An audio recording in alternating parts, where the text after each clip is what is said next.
Today we all have gathered here for a class of business communication, right? Earlier we looked at the cycle of communication that happens while you communicate with someone, and today we are going to learn about the indispensable importance of listening skills in the cycle of communication. See, communication is the responsibility of the speaker, yes it is, but it is equally the responsibility of the listener also that the communication cycle is completed successfully. When a communication takes place, it is very necessary that the listener is in a very good state of mind to interpret the data correctly. Now, sometimes we see that not as much importance is given to this skill, which is actually the pivotal point of the cycle of communication. We all must have heard things like that in order to be a great speaker you have to be a good listener first, right?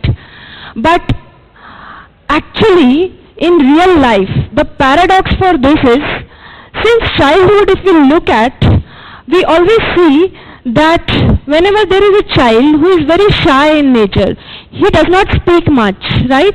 And he sits silently and listens to whatever the else is speaking. He is considered as not so smart child. Rather, the child who speaks a lot, rather the child who presents himself beautifully in front of the audience, who speaks, who bombasts or who boasts of himself, is considered to be a smart child. The one who is sitting silently and listening to the other is said that, oh, come on, you also get up and say something, why don't you get up? But we forget that the child who is sitting there, he is actually listening. So please encourage the children to listen effectively also. If someone is listening effectively, appreciate the child.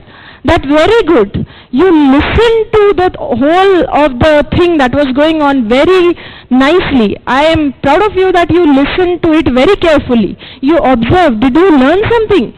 How many times as parents do we do these things? Rarely.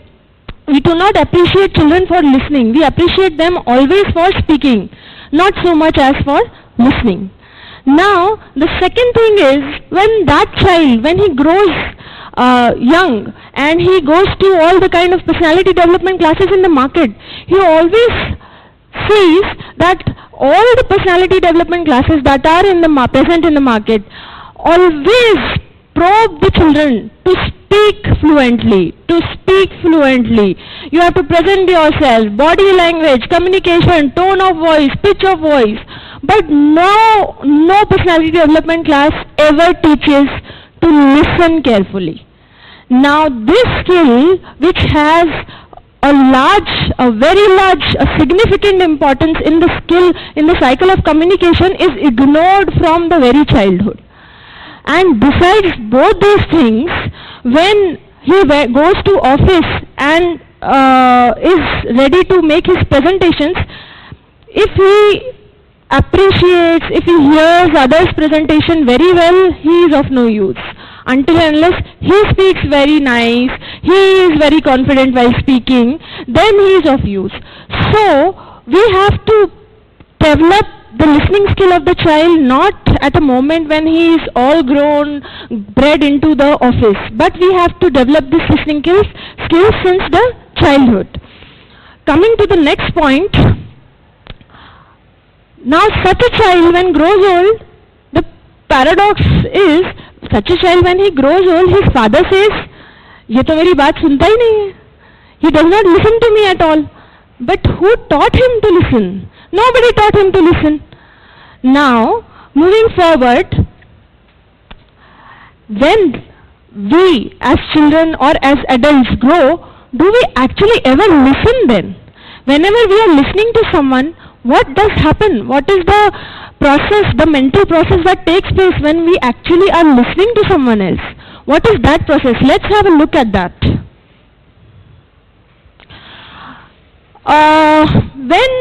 Whenever someone else is speaking in front of us, right, what we do is, As soon as the other person starts speaking, there comes a cycle in our mind, and we immediately start thinking, now what should I say to counter him or to support him, right? So as soon as the other person starts speaking, what we start doing is not listen to him, but think about what we are going to say ourselves.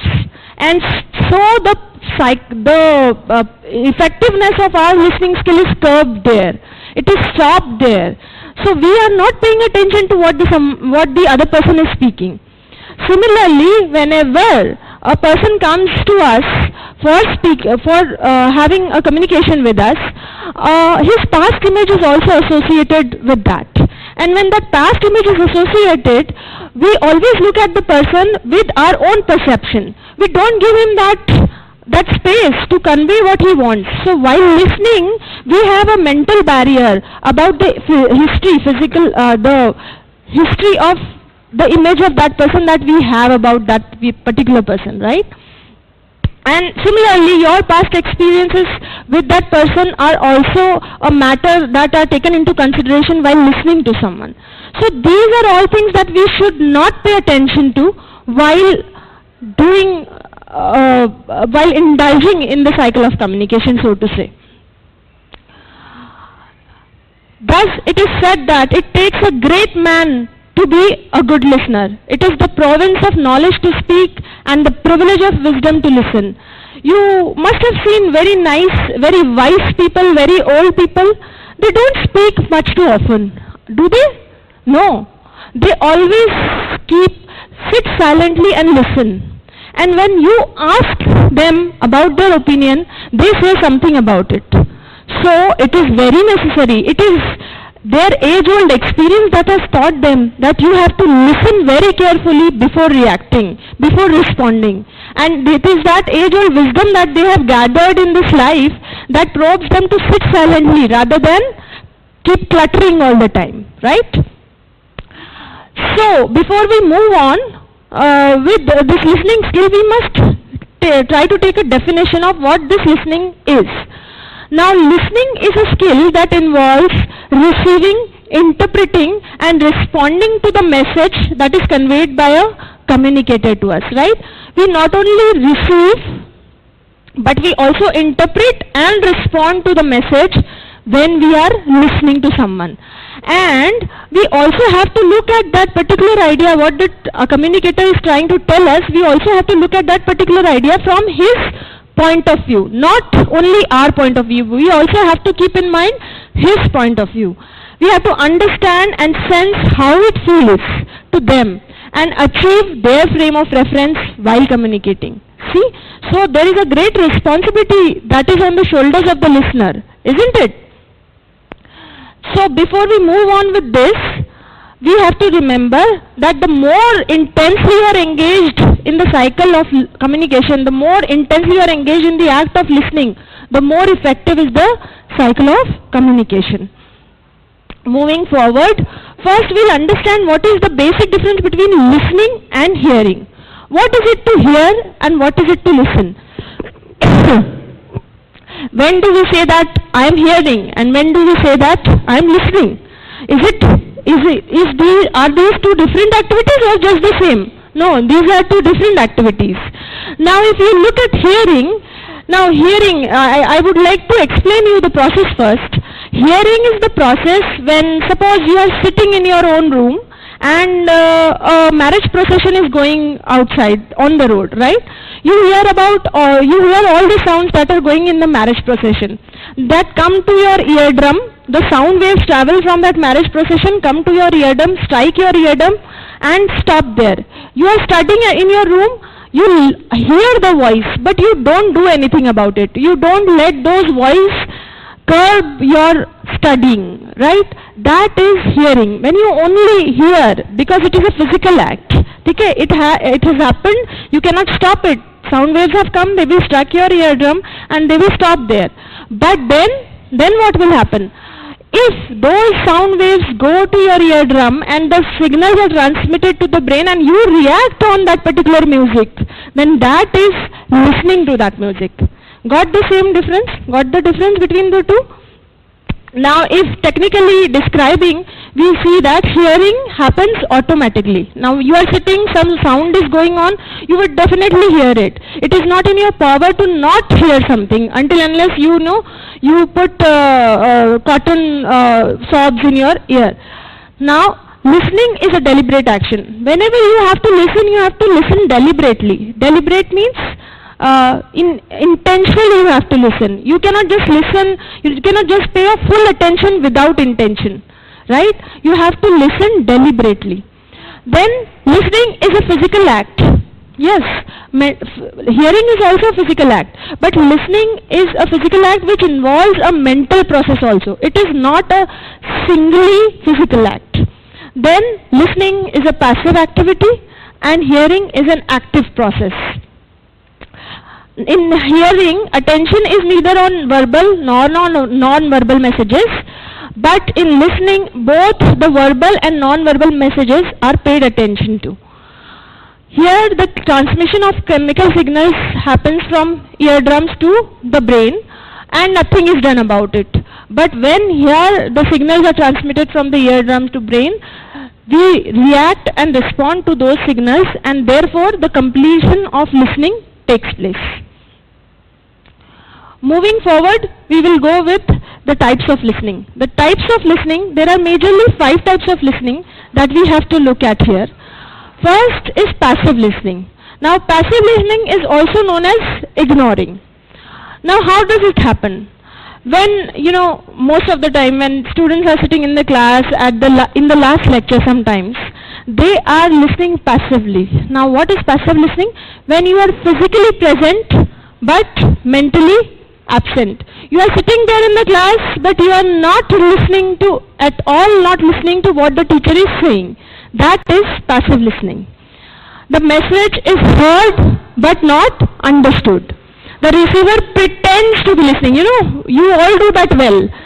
The receiver sits there, he pretends, he shakes his head in right to left, up to down, that yes ma'am, I am understanding, but actually he is just projecting that he is listening. He is actually not listening. Lack of interest. Here, the important point that I want to tell you in passive listening is, lack of interest is evident through body language. It is very evident. The way someone sits, the way he rolls his eyes, the way he has put his arms, or the way he has put his fingers on his face, everything tells about his lack of interest. So it is very easy for a speaker to grab whether the person is listening actively or passively. Next is marginal listening. Now, marginal listening is some kind of listening when there is information overload. Suppose you are having lectures for the whole of the day. Might be it is session end, semester end, and every teacher is rushing with the course. Everyone has to finish their course. So you are having rigorous lessons, rigorous classes from morning to evening. So it sometimes happens that you are exhausted by the end of the day. And then when you are exhausted by the end of the day, what you do, you try to sit in the class, but you actually don't listen to the whole of the message that is given. You listen marginally. Now when you listen marginally, what happens is, you listen only superficially. You just grab the bullet points and leave out the details. You register the topic in your head. What was the topic? If the teacher makes you stand up and ask you, okay, tell me what topic is going on in the class. What did I say just now? You would give bullet points, no doubt. But if she asks you about the details of it, then you are blank. You say, no ma'am, I don't know, I don't remember, might be. So that marginal listening happens when there is information overload. A lot of information is given in a limited time. Okay? The next type of listening is selective listening. Now, selective listening is something that is very interesting. We as psychological beings tend to hear what we want to hear. Now, this is something, suppose you go to a person to ask something and you 100% are sure that the person would say no. But you go to him and he says yes and you hear no. That happens because you were in a state of mind that the person would refuse. Similarly, suppose there is a student who is present regularly you take his name any day, he is present in the class. And one day, once in a blue moon, out of the blue, he is absent, right? And when he is absent, the teacher takes attendance, but his friends say that he is absent, but the teacher mark present, because she is so habitual to marking present, rather than not habitual to marking present, she is habitual to listening present when his name is being called. So that is what is known as selective listening, right? The next type of listening is sensitive listening. Now sensitive listening is when some emotional event is happening and you empathize or sympathize with your friend, right? Maybe it is a very happy moment for him, maybe it is very emotional moment for him, or maybe it is a very distressing moment for him. So you actually are emotionally involved in that situation, and you are putting yourself into your friend's shoes and trying to understand what he is saying. That is known as selective, sensitive listening, right? If we look at the reverse example of this, we can see that when a person says something that is contrary to our beliefs, we start showing our disagreement. You know, sensitive listening is like, suppose I'm talking to you about some particular thing, and you don't agree with me. So as soon as I start saying or communicating my thoughts or ideas, what you do is you start nodding your head in a negative direction, giving me symptoms that no, I do not agree with you, no, I do not agree with you. Now this is your emotional involvement in the cycle of listening. And last but not the least is the process of active listening. In active listening, the listener understands and is absorbed in everything that is being said. He is actively, physically, mentally, emotionally present in the class. He is actually involved in the class. He is trying to learn what the teacher is saying or what the lecture is being given about. He is trying to grab the meaning out of it. He cross questions to clarify his doubts, and his interest is very much visible with his body language, his facial expressions, his gestures, his postures, the way he writes, and that is the last type of listening, that is active listening, right? So today we are going to end our class here on the types of listening. We looked, what did we learn today? We started with the importance of listening skill, the role that listening skill plays in the cycle of communication. Why is it important and why don't we listen properly?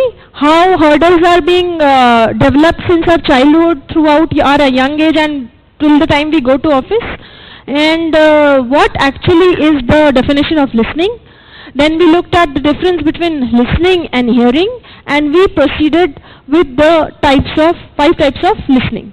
In the next class, we'll be looking at what are the barriers of listening and how do we overcome it. Thank you for